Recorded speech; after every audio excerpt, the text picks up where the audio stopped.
Welcome back to the Tectonic Takes podcast, where the sounds of earthquakes are not mathematically, but spiritually eliminated. With me, Ivan, today, we've got Devon, we've got Abram, and we've got our guest today, who is a huge St. Louis City SC fan and has covered them for many years through podcasting and writing. Justin, how are you doing today? Congrats on the win.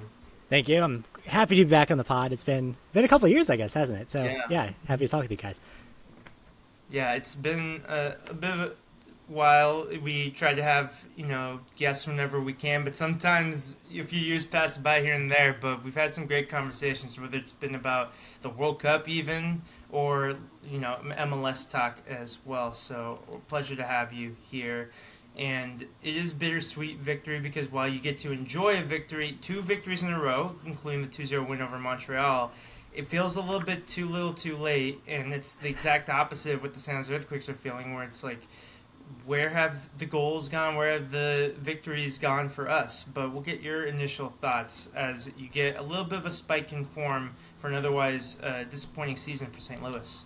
Yeah, I mean it's good that's happening because they've needed something to latch onto just from a player mentality standpoint. And it's kind of been coming. They've been talking about just feeling better ever since the coaching change and the first 3 or so weeks. So these results feel like what you've kind of been seeing building, but yeah, at this point, yeah, you would need an absolute miracle of every single team ahead of them losing and winning out for them to make the playoffs. So that is unlikely, but at least to see some positivity, some a little bit of growth with how just depressing the early part of the season was is good to see. And then you have the San Jose Earthquakes, who, despite poor results for the last 2+ months, we've been hanging around in ninth place somehow. Other results have been somewhat going our way here and there. That pretty much all changed this match weekend, but it doesn't really matter what else happens with the Texas teams or Real Salt Lake. The most important thing is that San Jose Earthquakes had their fate in their own hands. And these last three games specifically, Austin, LAFC, and St. Louis, have been pretty big disappointments. So let's get initial thoughts from Devon and then Abram. It seems to be a consistency for every time we slowly enter the postseason. As we approach, decision day, we're always trying to decipher which games are important to watch that are non-Quakes related because we are so close to that playoff line. It's a year after year occurrence, but I'm looking forward to the day that we can finally solidify ourselves in the postseason, maybe at least 2 or 3 games beforehand. That said, the game on Saturday against St. Louis was quite disappointing, and on our perspective anyway. I know it was cool to see, at least for St. Louis, and we'll get into this shortly, to see one of their players be called up from MLS Next Pro and bag a brace against us. That I always like to encourage and promote from kind of within, in a way, and to see St. Louis doing that and to have one of their players strive was impressive, to say the least. But going back to the Earthquakes, there is just mass confusion. No one knows what they're doing. It seems like every player is up in arms anytime that a misplaced pass. There's a misplaced pass. It's just pandemonium out there, and I'm not really sure what the next steps are. Yeah, I mean, I could go on and rant myself about the terrible outlooks of the team, but I feel like Devon, really covered everything. I feel like there's a lot of disjointedness. I feel like they have given up. They're not going to say that, they're going to put on a good face for us, but from the product that we're seeing on the pitch, it doesn't look good, and we come on here every week, and we do this every freaking week, and it just gets worse and worse. But obviously, I love being here with you guys, and that's probably the main benefit because I can't see anything to look forward to on the pitch, at least not right now. Right. And there's a lot of growing discontent from all angles, from supporters groups to any fan base really within the San Jose Earthquakes community. Bruce Arena, he handled the loss to LAFC as well as he possibly could have in the press conference at Levi's Stadium. Granted, it's one thing when you're getting outclassed by Denis Bouanga and Sun Hyung Min, and with all due respect to St. Louis, Roman Berkey is the closest that they have to a player of that kind of stature and reputation there. And Roman Berkey, he played very well, but frankly, he didn't have to do that much. It really was Joao Klaus, Brendan McSorley, and pretty much this entire group effort from St. Louis that wanted this more. Like, they came to San Jose and they looked confident from minute one and they executed. So let's talk a little bit about this St. Louis City lineup, and I want to hear what you thought when you saw that Brendan McSorley was getting this extended run and how he exceeded pretty much all expectations. And then you can also share a little bit more about where you think the lineup is, how much change you think is needed for St. Louis to get back to where they were in their inaugural MLS season. Yeah, and not to twist the knife a little further, but this is also a bit of a depleted lineup because they Felu Fall, who has been their starting center back, he arrived in the summer. Henry Kessler, both of them. Kessler picked up an injury midweek. Felu Fall was sick like Thursday at training and then all of a sudden was out. And then Song Ben Hwan, who they traded for from Minnesota, is on just personal leave back in South Korea. So McSorley gets to step in because of Sangbin's absence. And I think the notable thing is that Critchley went with McSorley over Simon Betcher, who had been kind of the left wing secondary striker stepping into that role until Sangbin got there. So knowing that McSorley, who signed his contract 2 weeks ago, got in last week against Dallas and then last week against Montreal and looked pretty good, and then gets to start here and is just flying next to Klaus, who is someone that they just have very good chemistry with. As far as like the rest of the lineup goes, kind of what we expected. Conrad Wallum is doing a lot of good work on the right side as kind of the hybrid wing back, gets forward a lot, and then they kind of shift into more of a back three when Wallum's pushing forward.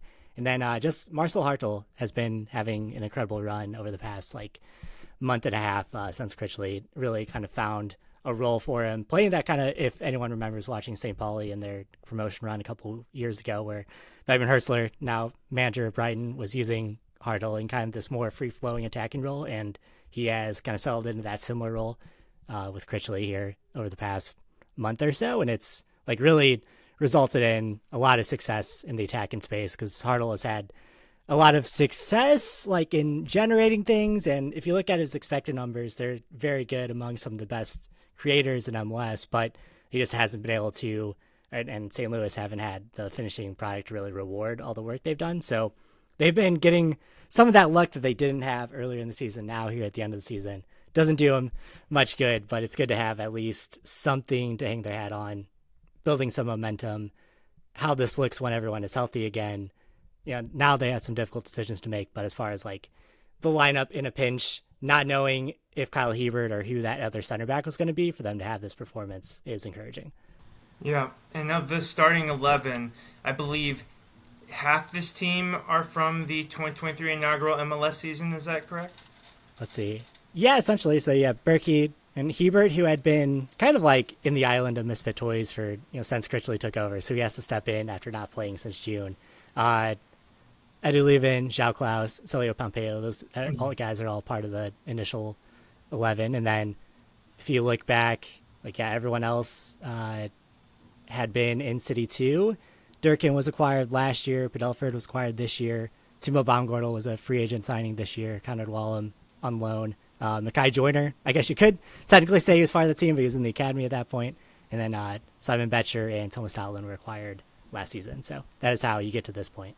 Right. Yeah. So third season MLS, probably not enough time to have a complete turnover as you might have seen from LAFC, who were there down to their last player from their inaugural MLS season. I believe Segura for them. But yeah, we covered that trivia for you, Abram and Devon, so you don't have to answer the question for once this week.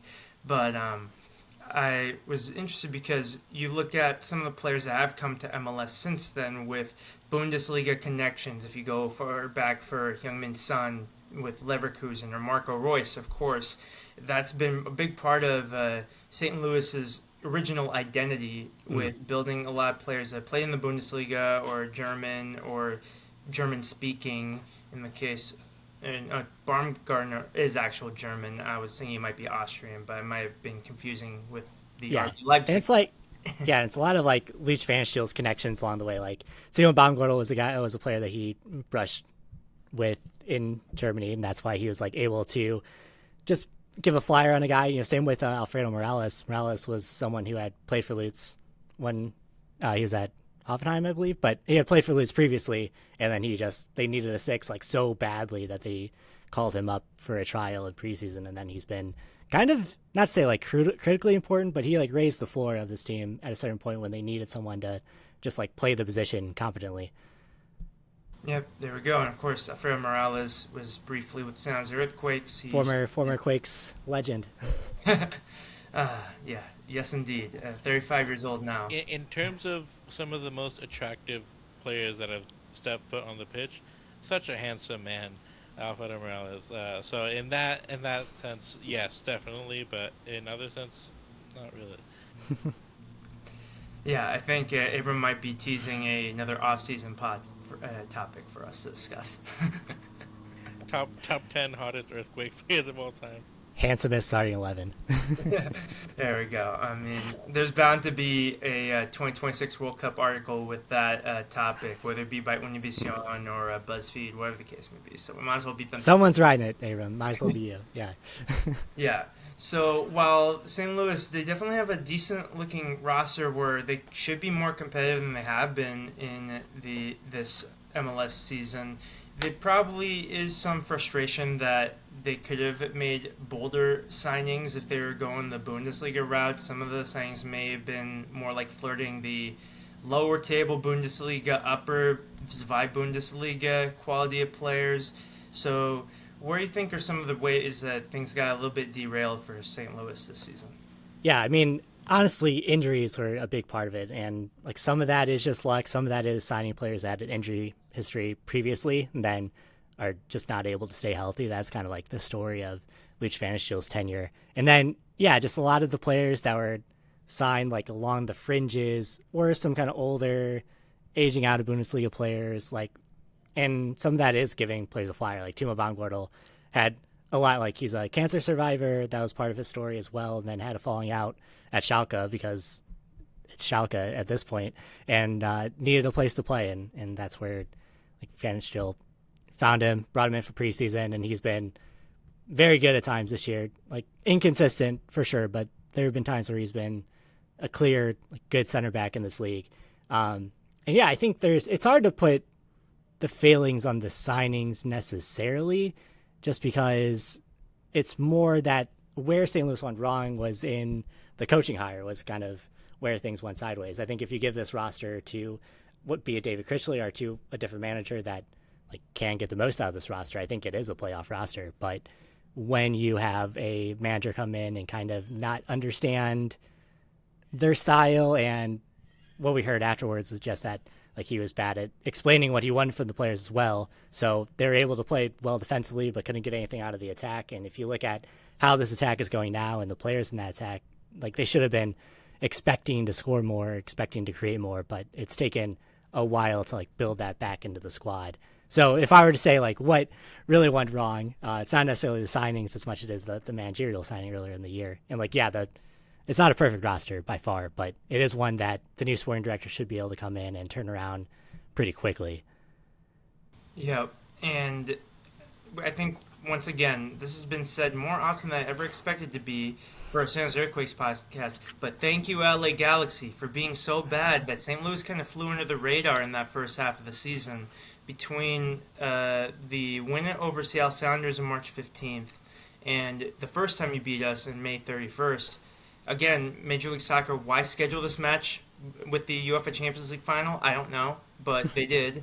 The only win that came in between was in the U.S. Open Cup against Union Omaha. Mm-hmm. So that just puts you in a hole, even with 9 teams making the playoffs right away. And you look at all these rosters in the Western Conference, I'm sure it's the same case in the Eastern Conference, that a few things go their way either way. You can make a case for any of these teams to make the playoffs. So that kind of run to start a season or minute differences here and there, that can cost a team from what could be essentially a lost season.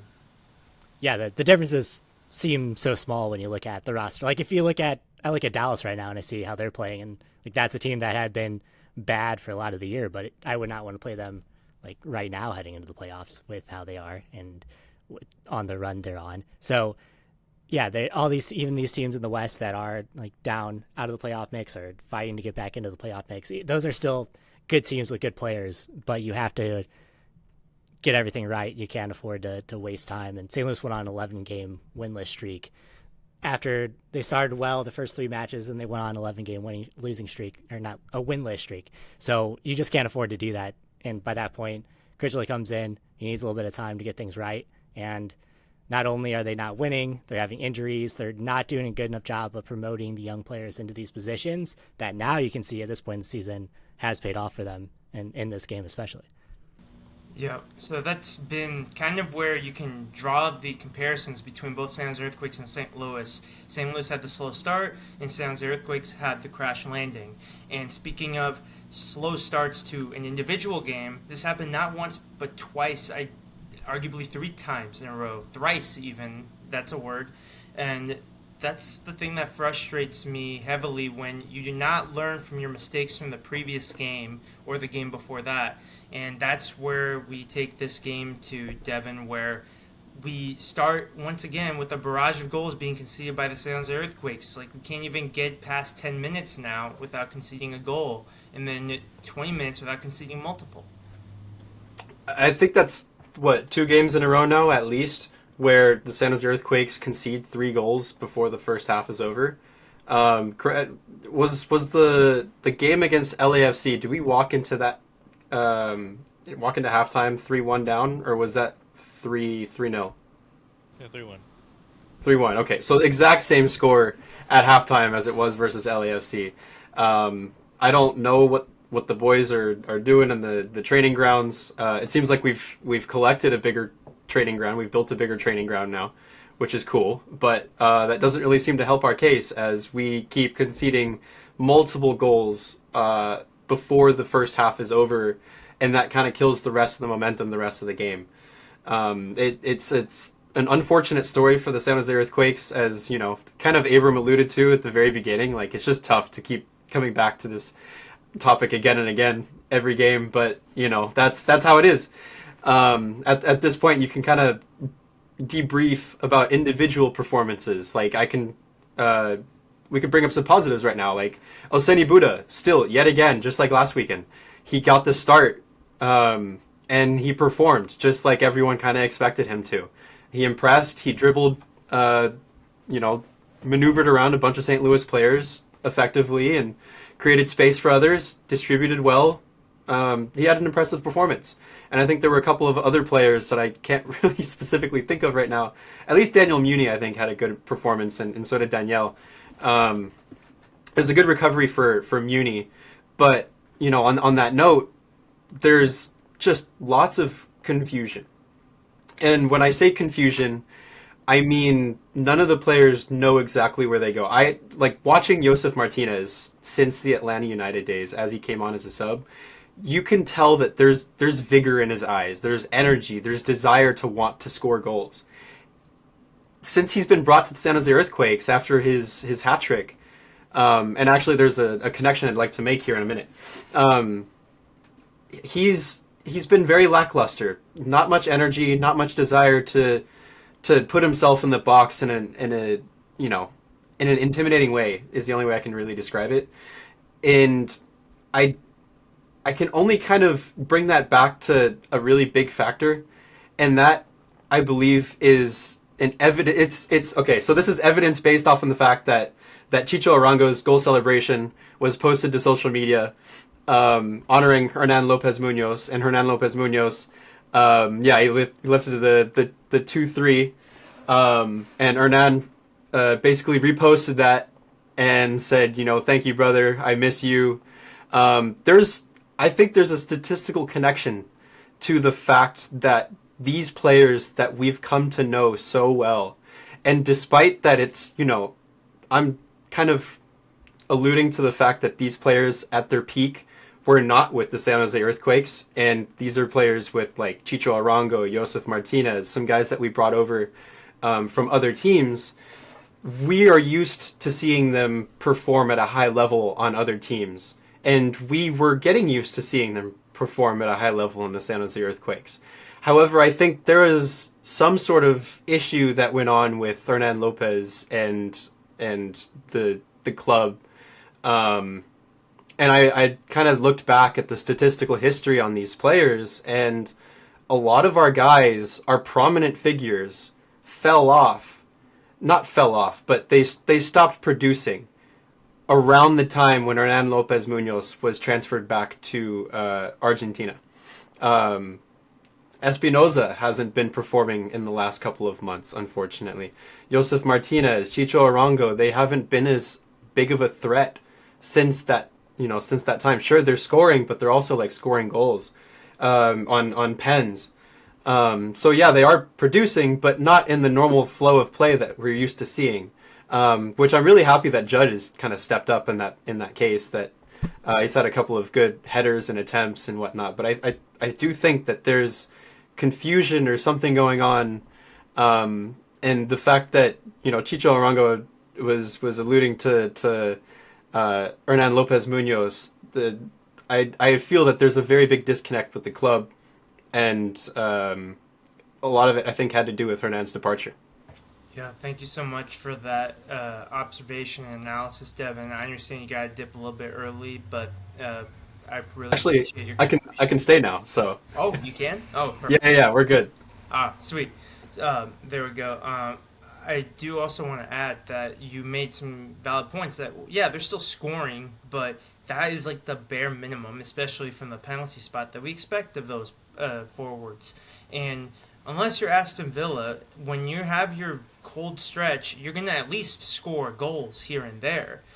Someone has to score goals or points or get yards on even the worst teams of their respective sports. So we can't just be like, oh yeah, great, like that guy rushed for 76 yards. We lost 34-7, but he had a good game. It's like, okay, well, you can't get 0 yards. Like, you can't get 0 shots in a game of soccer. Like, we gotta have higher standards than, like, oh yeah, we did some things here and there, but that's kind of what we've been reduced to. Like, we can point to Ronaldo Vieira, but I feel like the middle of the park with champagne problems. Like, that was one of the few places where, like, we didn't really need reinforcements. We needed reinforcements in the back three, because when you're leaking goals, you don't just stick with the same defenders that you've been using all season. You bring in another guy, or 2, or 3 even, within the next year. By the time we're talking about this next year, hopefully, like, either the personnel changes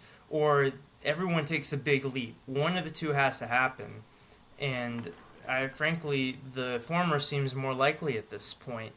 And even when Also, scored that penalty, like, I felt like, okay, you better not check out after this game, because we've seen when that happens, like, he gets a goal and then he thinks his job is done. It's like, yeah, you scored 1 goal, but as much as a goal is important, we still need you to do all the dirty work to keep the attack churning.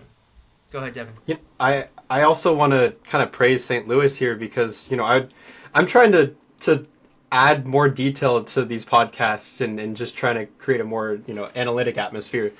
Not that we don't already, but I would have like stats, and I'm just like raring to go. I have so many stats. I have them up, and I was ready to go. I will get right back to you, Abram. But I'm not rushing. I'm just saying I'm ready to be analytical. I do want to compliment St. Louis on their defending, because every single time we're in possession, we like to play it around the back and kind of switch back and forth around the back line. And St. Louis did an excellent job. Anytime we made passes into our midfield area, our midfield third, the Earthquakes were just struggling to move the ball forward, and that's due to the fact that St. Louis closed us down. They basically made us play in like a 45, 30 yards, square space. They did a really good job with pressing players and containing them and not having an out, if that makes sense. That's something that they've been working on a lot too. It's like they went from a very defensive system earlier in the year under Olaf Melberg, then they opened everything up to the point where they're just allowing so many goals, and then over the past 3 weeks or so, things have started to really like tighten up again with the structure. So that has been like a big point of improvement over the last few weeks. And if I could ask a question of like where you see things going wrong? Is it more of just like the general defensive structure, or do you think it is like the defensive personnel? I think it's a mix. I think it has to do with defensive personnel, but I also think it's player choice. I think it's player choice, and a lot of fans might agree, they might disagree, but I think when you're looking at our FB ref stats, Rodriguez is probably one of our best defenders, and he's being benched for multiple games, not even seeing the field for some games. Bo LaRue, Ian Harks, these are two guys that are prominent figures for the Earthquakes now, despite not many people knowing their impact on the game, but we can see it as Earthquakes fans and analysts. They're being benched, and we're not really giving answers, or we're not given answers as to why they're being benched. They just kind of, anytime we ask Bruce Arena those questions, he kind of just brushes over it and was like, yeah, that's just my choice. That's how it is. Yeah, and some of the random Floriani earlier in the season, but especially later in the season, Reed Roberts games have been head scratchers, because when you're at the point of the season where you're just playing once a week, play your strongest 11 each week, barring injuries and suspensions, of course. Earlier in the season, I understand, give these players these opportunities, but if they're not performing at a certain level, when you get to July, August, September, those opportunities have to be fewer and further between. And we would come off a good performance from maybe a Mooney or a Rodriguez or a Wilson, and then all of a sudden, oh yeah, here's Reed Roberts again. And not every game was as dramatically bad as the one that he suffered against Austin, but had a more experienced defender been in Roberts' position, maybe we get a positive result from that game. Those are those small moments that turn into avalanches, giant snowballs running down the hill, and then we crash and burn, and now we're out of the playoff picture. And our last 3 games, we're on the road to San Diego, scheduled loss. We're on the road to Vancouver, scheduled loss. Who knows what's going to happen in our home finale against Austin, but it's probably not going to mean much at that point anyway. So this was a game where this had to be win or go home, and we're going home, and because we were at home, we didn't have to go that far. I don't know if that answers the question, but I agree with those guys. The personnel, how we set them up, nothing seems to work. It's not good. Yeah, it's very interesting because I obviously had watched a lot of Daniel Mooney and watched a lot of Max Floriani over the years. So I was curious if it was like specifically their performances, or if it was more of just like the structure in between the lines, and maybe given something that Bruce Arena is looking for something different. For Floriani, to give you some more insight, since you seem to be somewhat invested in how he does, it's he's not bad. He has lapses of focus, which you can expect from young players. But in a back 3, you kind of hold up a lot of responsibility, and I don't think that he's ready for that. It's a very difficult system to play in, especially when it's not just him who is causing our defensive issues. There is defensive issues whether he's there or not, and so to ask him to fix that is a big ask. I also think that because of the fact that he's failed so many times already against really big opposition, where he was kind of embarrassed against Arvston, and I'm like, why'd you put him against Arvston, right? Because of those moments, I feel like he has a big hit to his confidence. And when you're a defender, you have to feel confident. You have to feel like you're going to win every single time. I think Reed Roberts is a very similar story, but mirrored on the other side of the field. And we've seen this core of players that are relatively inexperienced perform well in the town, and that's frankly where they should be for this season. Reed Roberts was the anchor of the back line that just beat Ventura County 4-0 over the weekend. And the town, if you're looking at the broader scope of Bay Area soccer, Bay FC on life support, Oakland Roots still fighting for a playoff spot, but that might not happen. San Jose Earthquakes, we already know what's going on there. The town, they're second in the Western Conference, only to St. Louis's, the MLS Next Pro. See you in the playoffs again, I think, yeah. Yeah, we might be in the playoffs. Can I ask a question about St. Louis and their MLS Next Pro journey right now? Yes. Or just overall, I remember getting absolutely destroyed by Caden Glover a few years ago. Where is that guy? What happened to him? Because he looked like he was going to be, special, but it didn't seem to pan out that way. Yeah, I think there's a couple things. I think like there is some inherent pressure as the first ever homegrown player that they've kind of talked about. There's been some coaching changes, but that hasn't been as big of a deal as like he is kind of trying to find his position. They think that he's maybe even more as a 10 versus as a traditional 9. And there's been a lot of competition at the 9 as well. Brendan McSorley, of course, and who you guys experienced this weekend. Amelia Askalainen, they drafted last year, and he's been getting most of the starts at the 9 with Caden Glover underneath as the 10 in sort of a more free flowing.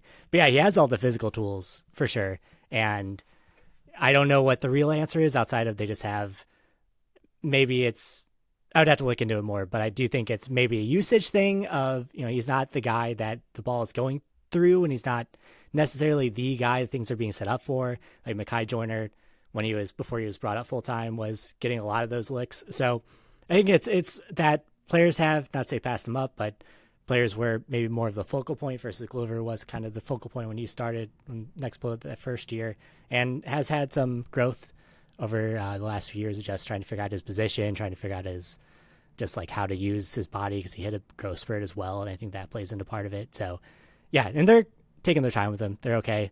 He's still young. Him and Mekhi both just turned 18, so still time. And, he's big out there, so he has the body for it. Just finding the right way to play the 10, I think, is where he goes from here. Yeah. Taking a look at the St. Louis 2 side, a few familiar faces in that lineup that beat Austin 2-1.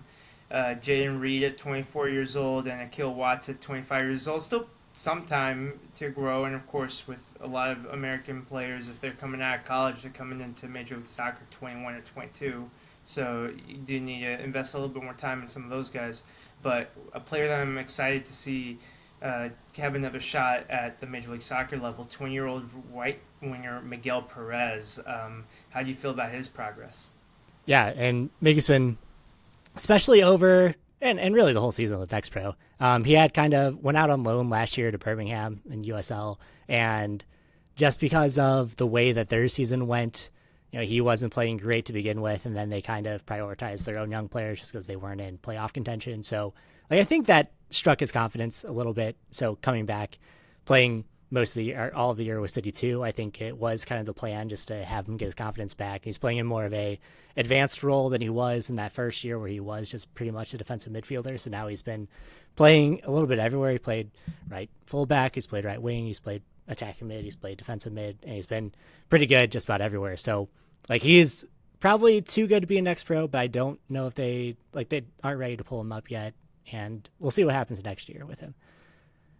Awesome. Yeah. Progress is never linear with any player, so we'll see what happens, but I'm excited to see that he's doing well. As for this game, so the stats that probably tell the story of this game and this season with how wasteful the Quakes have been on the offensive front. 57% possession, 3.3 expected goals, 21 total shots, 10 shots on target. So there is a world where the San Jose Earthquakes could have maybe tied 3-3 or something, Devon, but ultimately the first half damage was done by St. Louis. Second half they held par, and we are dealing with a devastating loss. Yeah, I mean at that point it's all damage control. You've already been traumatized by a double score line 2 games in a row. Trying to pull yourself out of that rut is really difficult, and I can only fault the players so much for that. Although they are the ones on the field dictating the score of play. At least in terms of statistical purposes, I'd like to shoot this over to Abram just to kind of hear. He's ready to go. Kind of shine. Just to hear his side of things. Here we go. Oh my god, don't build it up too much. But when Ivan started talking about stats and then threw it over to Devon, I was like, are you serious? I've been waiting for this. But no, so yeah, I didn't want to build up too much, but I do have some stats here. I don't know what stats you have, Ivan, but from the stats that the Quakes posted is what I have in front of me, so that's what I'm going to go off of. I feel like the narrative that this game was difficult for the Quakes in that they weren't able to get forward is not entirely accurate. I think it paints us as, not as being impotent, and I think it paints St. Louis as not having as good of a defensive performance as they did. I think that Berkey actually had a very good game. I right, Justin, like he literally with one hand like just flew across the goal and then stopped it off the goal line. It was an That was incredible save. picturesque. Yeah, That that was might have been. picturesque. It was probably his best performance of the year, honestly. Yeah, and I mean, I wish it had come at some other time for you. I wish the best for you guys, just not when it's against us. So yeah, this game we had 23 shots total, 11 shots on goal, which St. Louis also had 18 shots. So that's about even with the amount of shots, but they only had 6 on goal.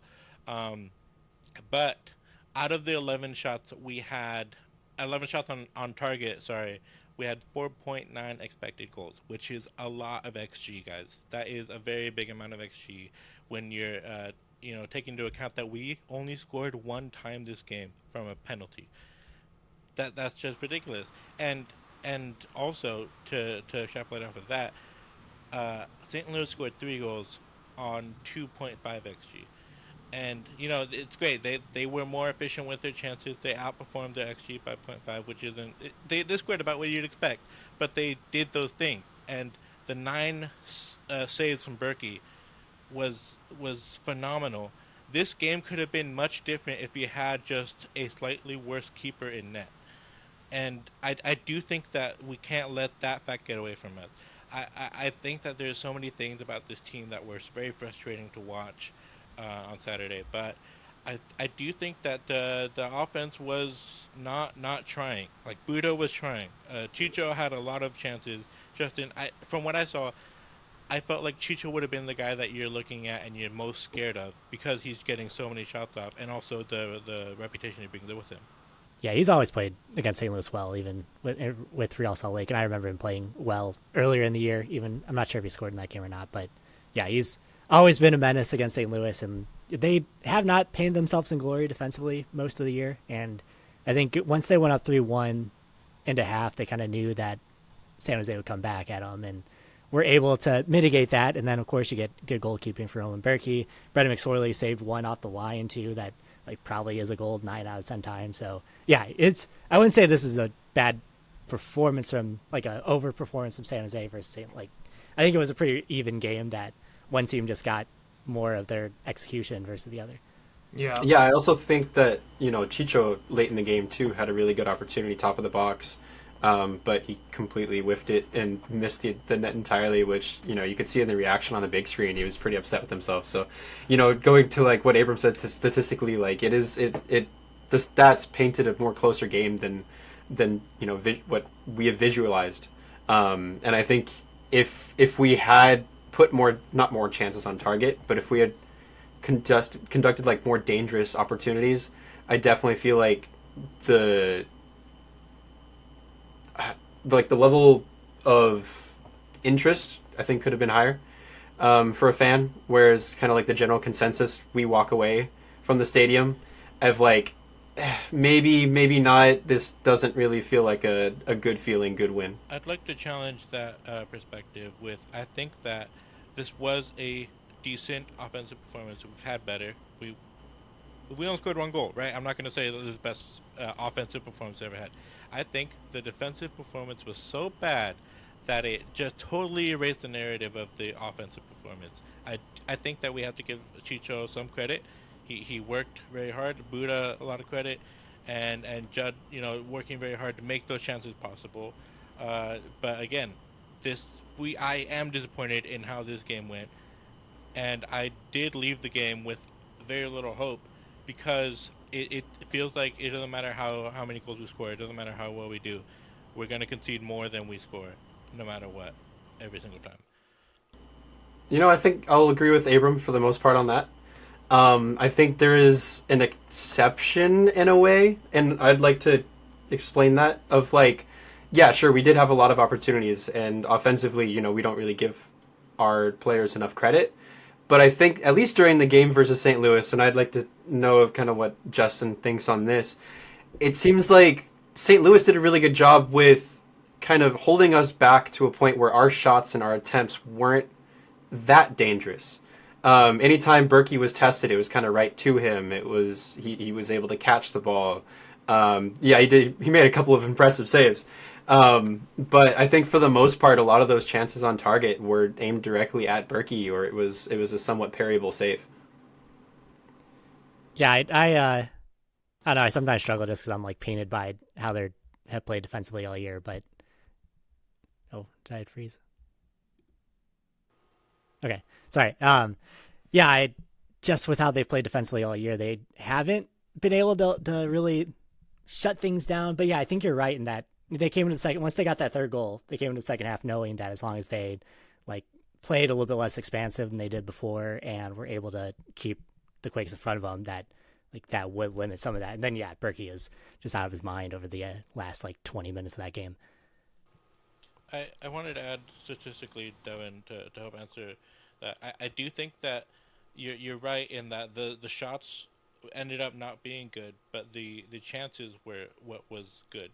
Like we got chances in good positions, but we underperformed at XG massively by 3.9. That's a lot of XG. Like each chance, right, is 0.45 XG. If we're just doing quick math, and On so median. if we're gonna put that into perspective, into terms that maybe my dad would understand, if we're gonna the chances that we had, if we took so take one of those, if we took that chance 100 times, he'd score it 45 times, right? That's just like quick maths, and so that's not amazing, but it's pretty good, and they are chances that we should, if we're getting so many of those, like 11, you should be scoring more than one. And so the actual quality of the finishing is a problem. But the chance creation is surprisingly, in this game at least, it was there, and just I feel that St. Louis was able to, you know, really nullify it with like six block shots. That's nothing to scoff at. Nine saves. That's really good. They were able to step up defensively, and I know you said that maybe they haven't been able to do that for all season, but this is in my eyes a good defensive performance. And even without the stats, because Devin and I are usually the eye test versus stats guys. The eye test for me watching this game, I felt that we had a lot of chances that we just weren't making the most of. And so I feel like it backs it up with the numbers we're looking at. Any thoughts, Ivan? Yeah, I think that however way you dice it, San Jose Earthquakes have maybe three of the five components you need to close out a game, and it's a different three each game. Like it's one of those components that's constantly missing lately has been defending, but everything else is just it feels like this collection of players has running out of ideas, ran out of gas, ran out of motivation, anything that has guided them to the hot start they had this season. And I think that these next three games, we're just hoping to not lose embarrassingly to Vancouver and San Diego, and for one last time in front of our home fans against Austin, maybe get a win. That's pretty much all that's left this season. Any concluding thoughts on the game from the San Jose Earthquakes perspective, Abram? Uh, I am disappointed. I think that, at one point this team would be overperforming next year. I think that they had the confidence, they had the belief in themselves to, score difficult goals, do the right thing, ride games out, and get that goal that we need at the right time. Um, the grit mentality that we've been trying to cultivate and promote, but it is fading quickly. I think every game we see another tear in that banner of Grit FC, and I really liked being that team that was doing that. And so it sucks to see, and it doesn't look like uh, things will get better unless we make some big changes to, how this team is. It's a philosophy. It's a morale behind the team. It's not just like, oh, you go here, you go here. It's not as simple as that. It's the interpersonal relationships with not just the coaching staff but the players, amongst themselves. It's a lot of things. Devon, any concluding thoughts? I think Abram just stole all my words, so I want to shoot it over to Justin and kind of ask you, like, what are your thoughts on the rest of the season? You know, your opponents. What are you looking forward to? And specifically, I'll add to that question, Justin. If you had to prefer which of the two home games you'd rather win against, the tougher opponent or the season closer, what would it be? That's tough. Yeah, I mean, because I think if you lose to LAFC, especially with how LAFC have been playing, like that is kind of very excusable, especially with how like the season has gone, and like leaving the year on a high, beating Real Salt Lake, I think would mean more than beating LAFC. But if they beat LAFC, 3-game win streak, that'd be the first time that's happened for them all year. I think would be very big for David Critchley, who is managing for a potential to get the full-time job. Everything's up in the air without a sporting director, without a manager next year. They have a lot of moves to make, a lot of roster overhaul to do. But yeah, if I'm looking at the end of the season, like I don't think I think even the most optimistic St. Louis fan would not be expecting a result against LAFC, but against Austin, against Real Salt Lake, like you have to show that this improvement you've seen over the past month can turn into wins against teams that are where you kind of should be in the table. Yep, and as all of us have followed Major League Soccer for a decade or two at this point, we know that once each team is done for the season and then gets eliminated from the playoffs, we get a dozen players per team. It's like, okay, we are not extending their option. There's a lot of players in MLS always on one-year contracts, and you see many players go from MLS club to MLS club, that this is an important last few games for those players, for a lot of players. Yeah, they've been players in St. Louis have been talking about that over the past ever since Lutz was fired as well, of just like knowing that their jobs are kind of on the line, that they need to perform for that. And I think it's kind of driving some of what you're seeing as well. And in the spirit of the previous time that you, me, and Abel had talked about the 2022 World Cup, and that's a conversation that we hope to extend an invitation to you in the future for the 2026 World Cup. What are some storylines that you're looking forward to ahead of that World Cup? I know that you're probably joining all of us in being concerned about how the U.S. men's national team are playing. They did get a win against a top 25 opponent, but Japan was kind enough to rotate their entire team to make that happen. Thoughts about the upcoming World Cup? Yeah, I definitely don't feel good about this U.S. group, that's for sure.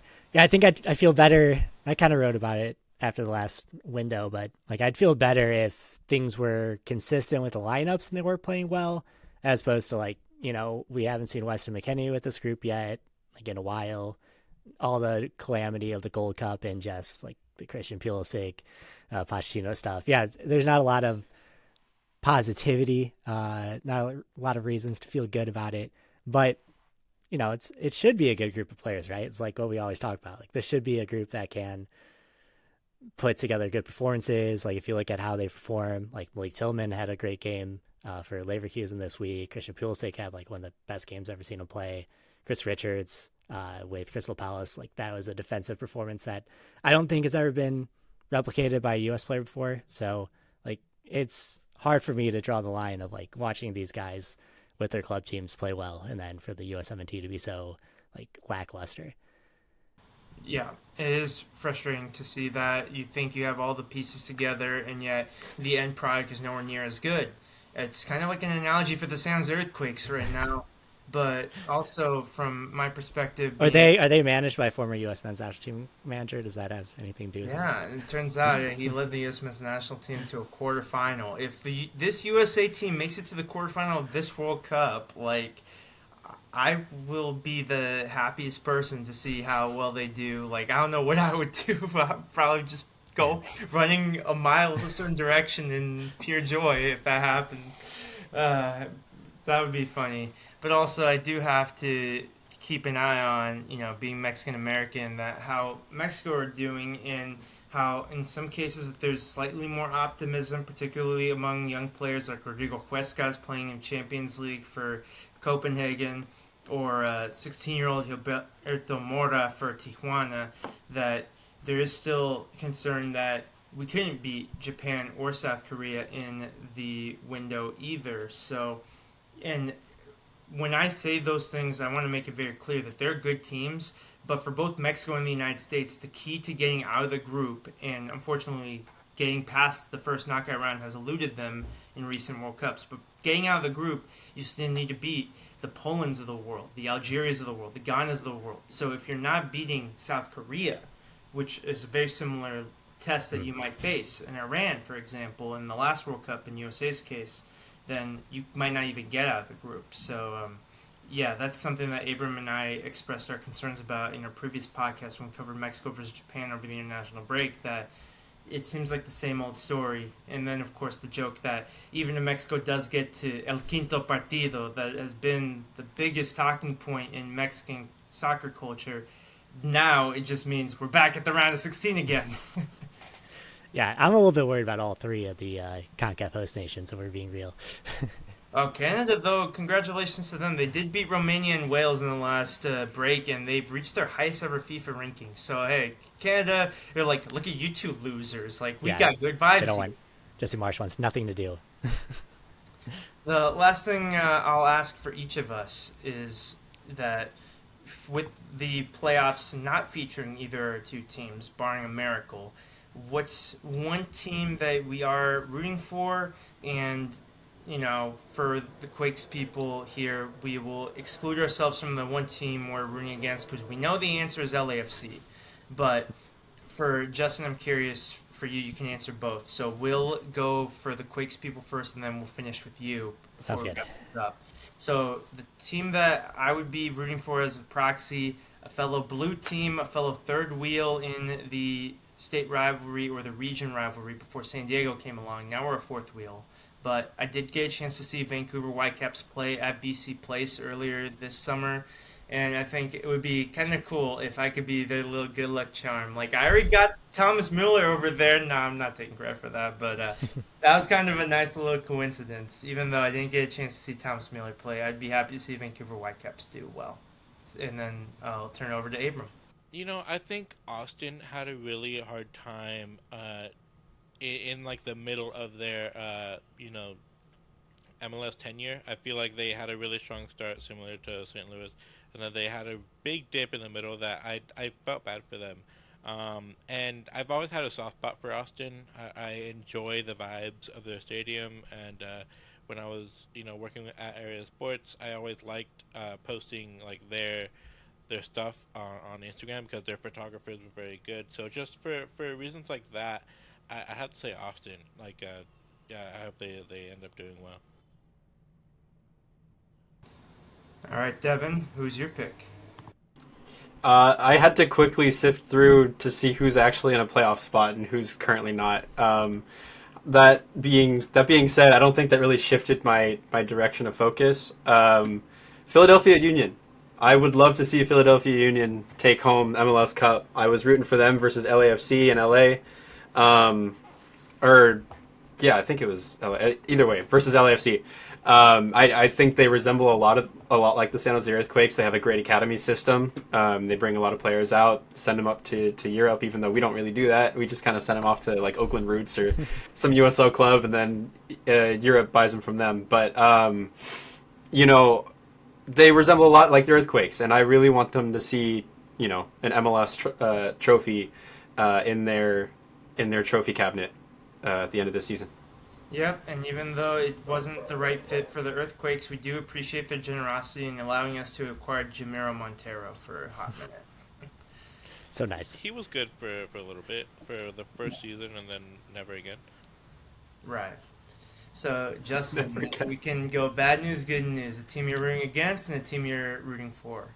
Okay, I think I'm going to phrase this as less a team I'm rooting against and a team that I just like see falling apart at the seams. And unfortunately, I think because I was pulling for Nashville earlier in the year, and I think a couple weeks ago I talked about how I thought that I could talk myself into a Nashville Cup run, but they have kind of fallen apart at the seams lately. So I think I'm not sure how much juice there is left with Nashville SC. And then as far as who I'm rooting for, I think Vancouver, like I said, Ivan, there's a lot going for them. I like the way they play. They're a very exciting team to watch. And then the Thomas Mueller of it all as well, if he can come in and the way that he's just been kind of that floating extra piece that seems to be the cherry on top to what they built this year. I think that's a good team. And if it's an LAFC Vancouver Western Conference final, I think that's going to be a very good game. Yeah, so Nashville's an interesting case because after they beat Orlando 5-1 on Saturday, August 23rd, they've lost their last three MLS games. Granted, aside from Atlanta United, those losses came against good teams, Cincinnati and Orlando. But if you're looking to get to the MLS Cup final, you have to get past the Cincinnati or an Orlando. And they may have exchange some of that good momentum in MLS to maybe they'll be lifting the U.S. Open Cup instead. So maybe not all is lost for Nashville. Yeah, I just like they're on such a high, and then they just I don't know what happened. Yeah, because the U.S. Open Cup game, like they looked like they were coming back to themselves. They beat Orlando, like you said, and then they to have that game against Atlanta was kind of like the I don't know. I think that might have been the death knell for their MLS Cup hopes. Looking at their stats right now, it's kind of shocking that they have an MLS Golden Boot candidate plus Hani Mukhtar with, at 52 goals for and 38 goals against, and yet they're only sitting seventh. Yeah, and Who then would have thought that they'd be sitting higher? And they beat Chicago 7-0 at one point this year too. Like, yeah, it seemed like they're just going to be a buzzsaw in the East, and yeah, kind of similar to San Jose that they have just run out of steam at the worst time. Seems like. Yeah, and we got Nashville versus Austin U.S. Open Cup final, so I feel slightly less bad about losing to Austin in the U.S. Open Cup. I mean, it still sucked. Like that was a that was a very frustrating game. But yeah, I mean, if you're gonna lose to anyone, you lose to the one of the guys in the final at least. And that's what happens when you put your strong lineups in the U.S. Open Cup and you get far enough to potentially lose to a finalist. So San Jose Earthquakes, they took a slight step in the right direction in the U.S. Open Cup, but it does not sugarcoat the tragic end to this season.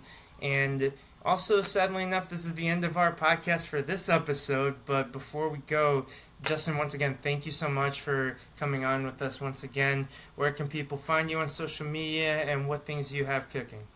Yeah, happy to come by. Thank you for inviting me. Yeah, you can find me at Horneker Justin. I pretty much post on Blue Sky as my main mode of posting at this point. And then my newsletter, Talking Soccer, that's where I cover my St. Louis City stuff, but I also cover other things in U.S. soccer, NWSL, MLS. And then if you ever want to follow St. Louis news, I write for St. Louis Magazine with my St. Louis City coverage. So that's where you can find me. Yep, and you know where to find us, whether it be Blue Sky, Twitter, Instagram, Tectonic Takes, and we're all individually there as well. We will come back next week, and we'll see what kind of game we have to analyze for the San Jose Earthquakes. We shudder to say it can't get much worse, but this is the San Jose Earthquakes we're talking about. We got 3 games left of the season, and then we'll still talk about the playoffs, even if we're not in it. But as always, go Quakes.